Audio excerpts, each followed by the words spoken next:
Hello and welcome to my channel Malavika's Magic. Today I'll be sharing with you my views on barriers in the process of communication part 3. So here I'll be discussing about organizational barriers. So by organizational barriers, I mean that barriers that occur inside the organization. This could be in the form of linguistic barriers or psychological barriers.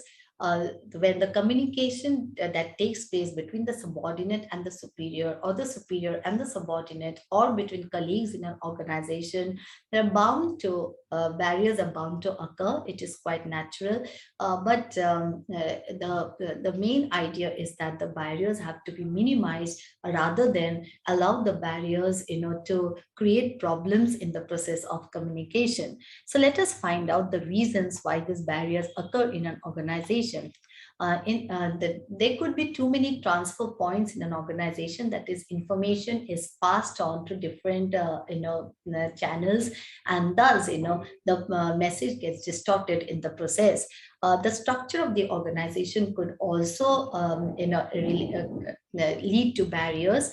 The structure could be in the form of a hierarchical structure or a diagonal structure, and thus, there could be various types of barriers that occur in the process. The protocol or the official procedure of the organization can also lead to barriers, depending upon how flexible or rigid the superiors are in this situation. So the official protocol could be to send information via the written means of communication. And now, if the superior is very rigid about, very adamant about, sharing information to the written means, sometimes, they could lead to problems, because it is not that the receivers may be in a position to understand all the information shared by the sender. Then comes the policy. Sometimes some of the organization have the policy not to share the information with the subordinates, or to share only part of the information related to the organization to the subordinates. So this can also create a feeling of mistrust between the employees, and thus, it could lead to barriers. And then, of course, the rigidity of the superior could also lead to barriers, because he may have a closed mind, and thus refuse to listen to the perspective of others, listen to the opinions of others, and decide, to consider his or her opinion as the superior, or as the most appropriate opinion. And thus, this could lead to a miscommunication or misinterpretation of information. So, having understood the causes that lead to organizational barriers, let us now move on to the different types of barriers. The first one is information overload. When the information that is imparted from the sender is more than the required capacity of the receiver to grasp or to understand, then it is considered to be a barrier, because the receivers will not be in a position to understand the information, or not be in a position to respond to the information the way the sender has desired. Now, this could be due to various reasons.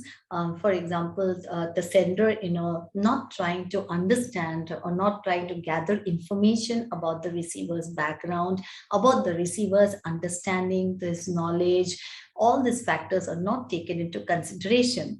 And from the receiver's end, also, the receiver might be reacting to this information in this manner, because he or she may not be paying attention to what the sender is communicating, might actually decide not to pay attention because of various reasons. The first reason could be due to boredom. The second reason could be he's not interested in listening to the information, and third reason could be because he is tired, mentally tired, and thus not listen to information. Then we have to understand that this information overload can be minimized in the organization, because it is up to the sender, the receiver, to take the efforts to minimize this kind of barrier. Now, the sender can take the initiative by trying to be more empathetic towards the receivers, and thus, trying to understand, the problems that they are facing while they are communicating, while they are understanding or receiving the information. And the receivers, on the other hand, should also try to be empathetic towards the sender and pay attention to the sender while he or she is communicating the information. So having understood information overload, let us now move on to the next type of barrier, that is status barrier. Status barrier occurs when the position or the designation that is assigned to employees in an organization allows them to behave forces them to behave in a particular manner. For example, at a higher position, you tend to believe that you need to control the subordinates, you exercise your power over the subordinates, and therefore you tend to behave in a particular manner. Then the state that this would mean that the superior would always have a feeling of superiority over the subordinates, and the subordinates in turn would feel inferior in the organization, as they may not be acknowledged or appreciated for their efforts, and they may not be included in the part of the discussion that takes place amongst all the employees. Thus, this could hamper the process of communication, and there could be misinterpretation of information. Now, let us find out what could be the result of the status barrier. The most important thing is that the relation between the superior and the subordinate gets spoiled in the process. The relationship between the superior and the subordinate should be one of understanding, one of respect, and one of mutual, love. That seems to, disintegrate because of the status barrier. Because what happens is there is a feeling of distrust amongst the employees when there is a status barrier, and also you tend to disrespect the person because he or she exercises your control over you, or rather tries to punish you even for the smallest mistake that you do. So that is why the relationship gets spoiled. The second is it obstructs the free flow of communication in the process, because at the back of the mind, you always have the feeling that whatever I say or whatever I do will not be accepted, will not be appreciated, and therefore, there is no point expressing your viewpoint. Then comes the next point, that sometimes the superior deliberately wants to create a barrier in the process by giving selected information to subordinates in order to maintain his superiority. So this is a very dangerous aspect, that could occur in the organization, because it doesn't lead to a healthy environment. In fact, the employees will not work wholeheartedly in the process, will work because they are forced to work in that environment, and thus, the relationship that should be of friendship and love, that relationship does not exist in the organization. Now let us move on to the next barrier, that is too many transfer stations. As I've already told you, in a hierarchical structure, the information flows down from the superior to the subordinate, and it passes through various channels, and therefore at each level, the people will employees will interpret the information in a different manner from his or her perspective. So by the time it reaches to the lowest level of employees, the information has already got distorted, and a different message could be passed on to the lowest level of employees. So this too many transfer stations, this barrier can be minimized if the superior takes the initiative of trying to shorten the channels, or trying to communicate. Some of the communication could be passed in the form of one-to-one situation or one-to-one channel, or rather he can have an open door policy whereby the subordinate can communicate with him freely, or he can communicate with the subordinate in a freely. So now let us move on to the next barrier, that is inappropriate choice of medium.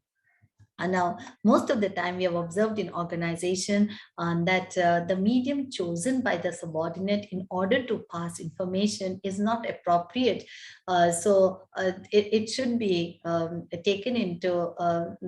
taken seriously and given due consideration, because the first purpose of communication is to build relationship, is to build an understanding between the sender and the receiver. So if that purpose is not understood, then therefore you can just communicate because you have the power, and so therefore you can use any means to communicate to the employees.